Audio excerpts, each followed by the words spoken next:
Shalom, selamat pagi, saudara-saudara yang dikasihi Tuhan Yesus Kristus. Selamat berjumpa dalam renungan pada pagi hari ini. Doa dan harapan saya, saudara semua ada dalam keadaan yang baik, penuh sukacita dan berkat-berkat Tuhan. Sebelum kita mendengarkan renungan firman Tuhan, mari sama-sama kita berdoa.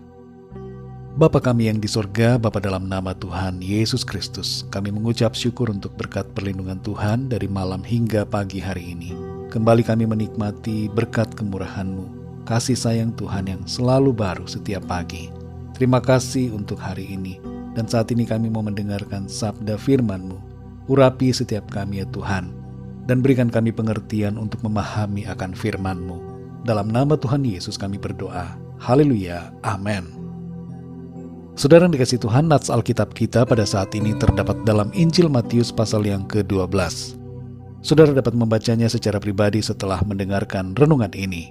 Saya akan membacakan Injil Matius 12 ayat 47 sampai 50. Tertulis demikian.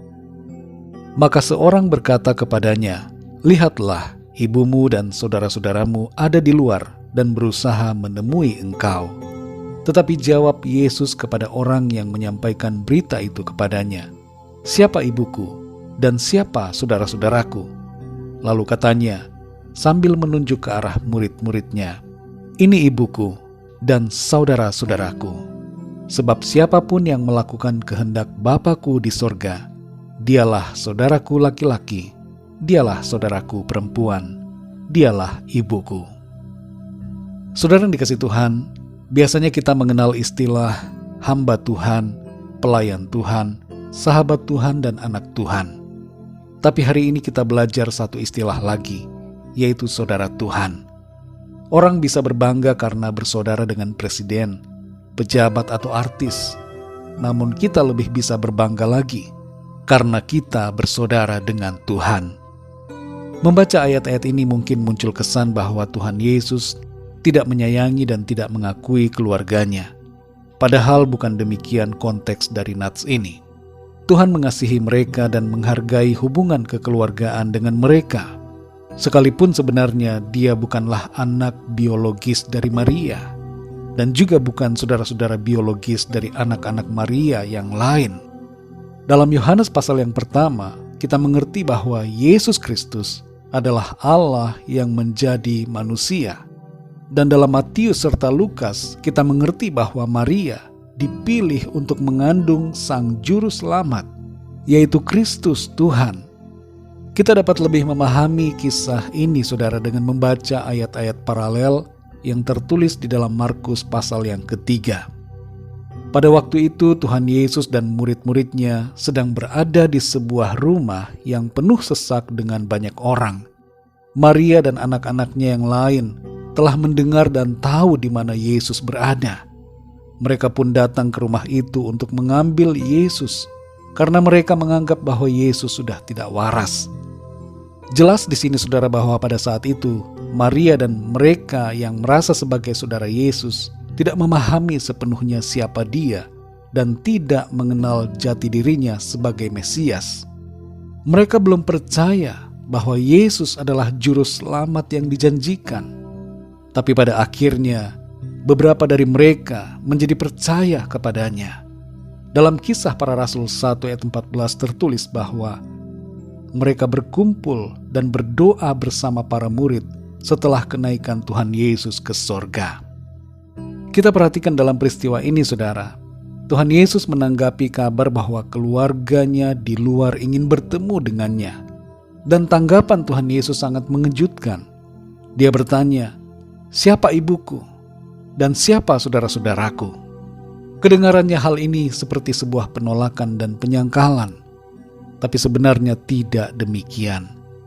Momen ini dipakai Tuhan untuk menyatakan sesuatu yang sangat penting bagi kita semua, agar kita mengerti bagaimana hubungan kita dengan Tuhan dan apa artinya menjadi orang yang percaya.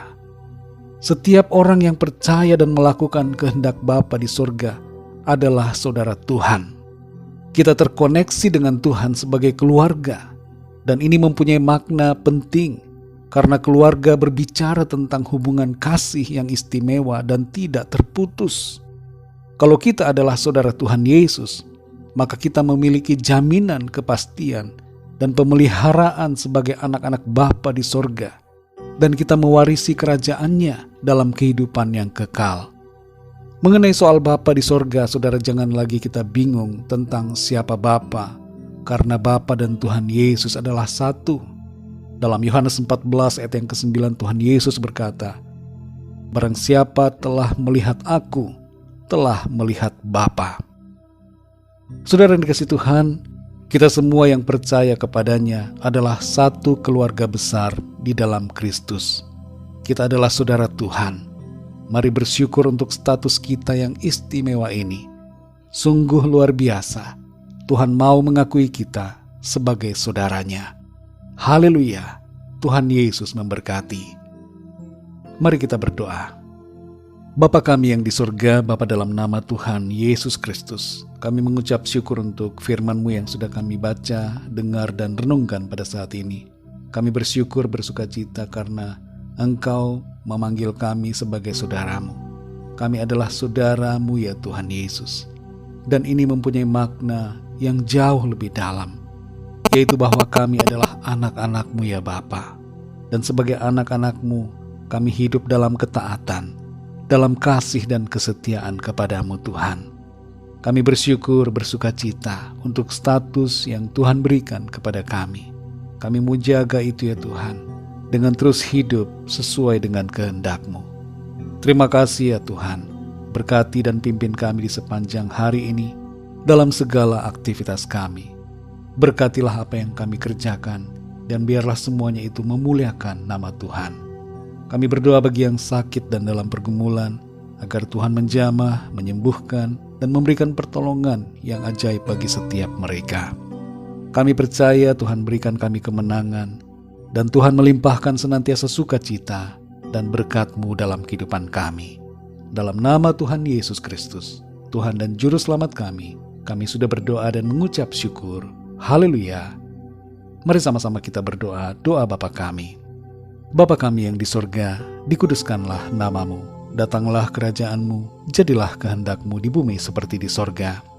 Berikanlah kami pada hari ini makanan kami yang secukupnya, dan ampunilah kami akan kesalahan kami, seperti kami pun mengampuni orang yang bersalah kepada kami.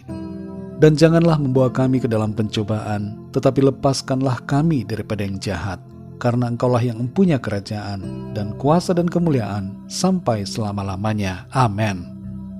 Terimalah berkat Tuhan. Tuhan memberkati engkau dan melindungi engkau. Tuhan menyinari engkau dengan wajah-Nya dan memberikan kasih karunia. Tuhan menghadapkan wajah-Nya kepadamu dan memberikan damai sejahtera. Berkat anugerah dari Bapa Surgawi, cinta kasih karunia dari Tuhan Yesus Kristus, dalam persekutuan dan penghiburan Roh Kudus, menyertai kita semua sekarang ini dan sampai selama-lamanya. Dalam berkat nama Tuhan Yesus Kristus. Haleluya. Amin. Puji Tuhan, saudara yang dikasihi Tuhan, saya percaya firman Tuhan menjadi berkat dan kekuatan buat saudara semua, dan Roh Kudus akan menolong saudara untuk lebih lagi memahami kebenaran firman Tuhan. Tuhan Yesus memberkati saudara semua. Sampai jumpa dalam renungan yang berikutnya. Haleluya.